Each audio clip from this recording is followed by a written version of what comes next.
All right, let's jump right into a story about a warrior, an outlaw, and a single debt that could literally unravel the entire universe. We're talking about a conflict here that's not just fought with steel, but with philosophy itself, where the very concept of consequence is completely up for grabs. And it all starts with this one idea, spoken by a metaphysical outlaw. It's the spark that ignites a full-blown cosmic revolution. Now, for some, that's a terrifying thought, right? But for others, well, for others, it's the ultimate form of liberation. It's the key to just stepping off the chessboard of fate itself.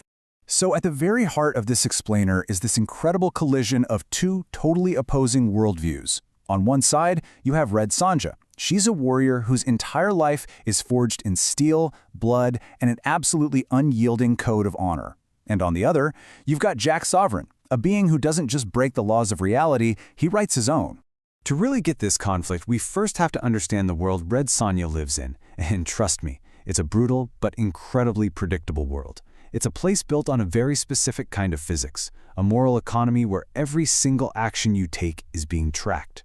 You see, in this universe, every single thing you do is recorded by a cosmic accountant called the Tither Master. Just think of him as the ultimate auditor, okay? He manages this universal balance sheet where every soul has a running tab, and absolutely nothing goes unnoticed. So how does he keep all these records? Well, he uses this stuff called soul ink. And this isn't just any ink. It's the actual metaphysical energy that logs every favor, every blood price, every single obligation, creating a permanent, inescapable record of what a soul owes. Now, for a warrior like Sonja, this system of blood and payment, it isn't just some abstract law. It's the fundamental physics of her reality. It's like gravity. You save a life, you create a debt. You commit a wrong, you have to pay a price. It's a harsh system for sure, but it's one she understands. It has rules. So, what happens when someone deliberately breaks these fundamental rules? Not with a sword, but with just a simple, quiet refusal to even play the game. After Sonja owes him her life, a debt that in her world is as real and binding as any chain, Jack Sovereign does the absolute unthinkable. He just smiles, turns around, and walks away, treating this sacred obligation like it's a completely dead concept. And what's so fascinating here is how this one single act is seen so differently. To Sonja, Jack's refusal is a metaphysical glitch. It's like a tear in the fabric of her reality that she can't make sense of. But for Jack, it's a philosophical statement. It's an act of freedom that proves he exists completely outside the system. This isn't just a disagreement. It's a fundamental clash of realities. But Jack doesn't just destabilize Sonja's reality by simply walking away. Oh no. His next move is an active assault. He gives her the very tools she needs to tear that reality down completely. And the first tool is her own sword, her trusted Hycanium steel.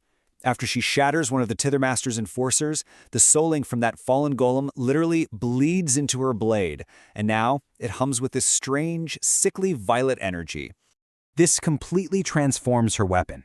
It's not just a physical tool for cutting flesh anymore. It has become a transcendental weapon. It can now sever the very essence, the wraith flesh, of the Tithermaster's minions like they were made of paper. She's now armed with the very substance of her enemies. His second gift seems like an insult, maybe even a cosmic joke, a hollowed-out, fossilized turnip.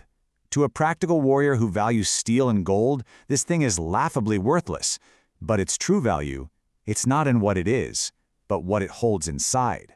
Because inside that turnip, which is really a vessel they call the Seed of Sovereignty, is the Viridian Pandemonium Flame.